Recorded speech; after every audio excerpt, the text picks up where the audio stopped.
नमस्कार। कभी सोचा है कि शॉपिंग में मिलने वाली छूट से लेकर निवेश पर मिलने वाले रिटर्न तक सब कुछ प्रतिशत पर ही क्यों टिका होता है? आज हम इसी प्रतिशत की गुत्थी सुलझाने वाले हैं। ये एक ऐसा हुनर है जो न सिर्फ प्रतियोगी परीक्षाओं में हमें आगे बढ़ाएगा, बल्कि रोजमर्रा की जिंदगी में भी बेहतर फैसले लेने में मदद करेगा। तो चलिए शुरू करते हैं। एक बहुत मशहूर बात कही जाती है कि प्रतिशत अंक गणित की आत्मा है, और ये सिर्फ एक कहावत नहीं है। समझिए कि ये कोई एक चैप्टर नहीं, बल्कि वो मजबूत नींव है जिस पर गणित की कई दूसरी बिल्डिंग्स खड़ी होती हैं। ये एक बहुत पावरफुल आइडिया है जो इस विषय के असली महत्व को सामने रखता है। तो अंक गणित की इस आत्मा को समझने के लिए हमें इसकी गहराई में उतरना होगा। इससे पहले कि हम सवालों को हल करना शुरू करें, ये समझना जरूरी है कि प्रतिशत असल में है क्या। एक बार जब इसकी मूल भावना समझ आ जाती है ना, तो मुश्किल से मुश्किल सवाल भी आसान लगने लगता है। देखिए, प्रतिशत शब्द अपने आप में ही अपनी परिभाषा बताता है। प्रति का मतलब है हर एक के लिए, और शत का मतलब है 100। तो प्रतिशत का सीधा सा मतलब है हर 100 में से। जब हम कहते हैं 25%, तो इसका मतलब है 100 में से 25। कितना सरल है ना? प्रतिशत का सारा खेल असल में बस दो ही बुनियादी कामों पर टिका है। पहला, किसी प्रतिशत को भिन्न यानी फ्रैक्शन में बदलना, और दूसरा, किसी भिन्न को वापस प्रतिशत में बदलना। अगर इन दोनों में महारत हासिल हो गई, तो समझिए कि किसी भी प्रतिशत के सवाल को हल करने के लिए हम पूरी तरह तैयार हैं। और मजे की बात यह है कि ये दोनों नियम एक दूसरे के बिल्कुल उल्टे हैं, जो इन्हें याद रखना बहुत आसान बना देता है। प्रतिशत से भिन्न में जाना है, बस 100 से भाग दे दीजिए, और भिन्न से प्रतिशत में आना है तो 100 से गुणा कर दीजिए। ये एक ऐसा टू वे स्ट्रीट है जिसे कोई कभी नहीं भूल सकता। अच्छा, अब बात करते हैं उस चीज की जो हमें दूसरों से एक कदम आगे ले जाएगी। एक गुप्त हथियार। कुछ ऐसे आम प्रतिशत और भिन्न हैं जो परीक्षाओं में बार बार आते हैं। इन्हें याद कर लेने से सवालों को बिजली की तेजी से हल किया जा सकता है। यहाँ कुछ सबसे जरूरी मान दिए गए हैं। इन्हें रटने के बजाय इन्हें अपने गणितीय औजारों का हिस्सा बनाना होगा। जैसे ही 1/4 दिखे, दिमाग में 25% की घंटी बजनी चाहिए। जब 1/8 दिखे तो 12.5% तुरंत याद आना चाहिए।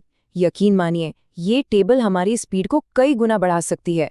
इसे याद रखने का एक मजेदार तरीका है।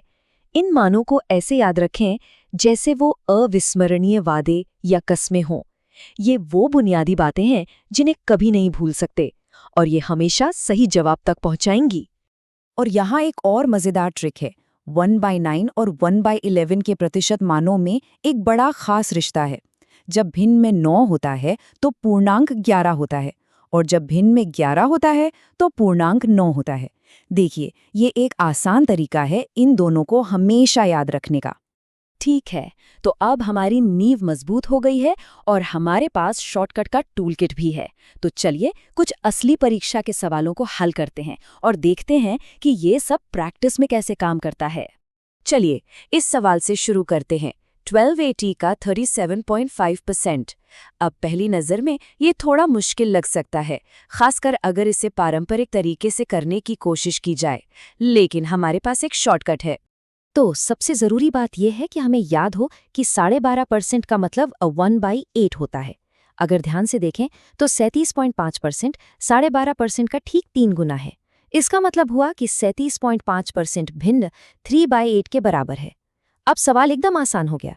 1280 का 3/8 जो कि 480 है। देखा, टेबल याद रखने से कितना समय बचता है। अब एक अलग तरह की समस्या देखते हैं। यह प्रतिशत परिवर्तन के बारे में है, जो अक्सर परीक्षाओं में पूछा जाता है। एक वेतन 200 से बढ़कर 234 हो गया। कितने प्रतिशत की वृद्धि हुई? यहाँ एक बहुत ही शानदार तरीका है। देखिए, प्रतिशत का मतलब ही है प्रति 100। तो क्यों ना हम मूल वेतन को ही 100 बना दें। 200 को 100 बनाने के लिए हमें इसे 2 से भाग देते हैं। तो हमें नए वेतन के साथ भी ऐसा ही करना होगा। 234 को 2 से भाग देने पर मिला 117। अब देखिए, 100 से 117 तक का उछाल, ये सीधे सीधे 17% की वृद्धि है। कोई जटिल गणना की जरूरत ही नहीं पड़ी। ये एक क्लासिक तुलना वाला सवाल है। हमारे पास दो संख्याएं हैं जो एक तीसरी संख्या से 10% और 25% ज्यादा है। हमें उन दो संख्याओं का अनुपात निकालना है। इस तरह के सवालों को हल करने का सबसे अच्छा तरीका है कि उस तीसरी संख्या को 100 मान लिया जाए। अगर तीसरी संख्या 100 है तो पहली संख्या 10% ज्यादा यानी 110 होगी। दूसरी संख्या 25% ज्यादा यानी 125 होगी। अब हमें बस 110 और 125 का अनुपात निकालना है, जिसे सरल करने पर 22:25 आता है। तो आज हमने क्या सीखा? हमने एक सरल परिभाषा से शुरुआत की, शॉर्टकट्स का एक टूल किट बनाया और फिर उनका उपयोग करके समस्याओं को तेजी और आत्मविश्वास के साथ हल किया। ये सिर्फ गणित नहीं है, ये समस्याओं को देखने और उन्हें आसानी से हल करने का एक नया तरीका है। तो इस विचार पर गौर करें, जब बुनियाद मजबूत होती है तो क्या कोई भी समस्या वास्तव में हल नहीं की जा सकती? सही ज्ञान और सही उपकरणों के साथ हर चुनौती एक अवसर बन जाती है।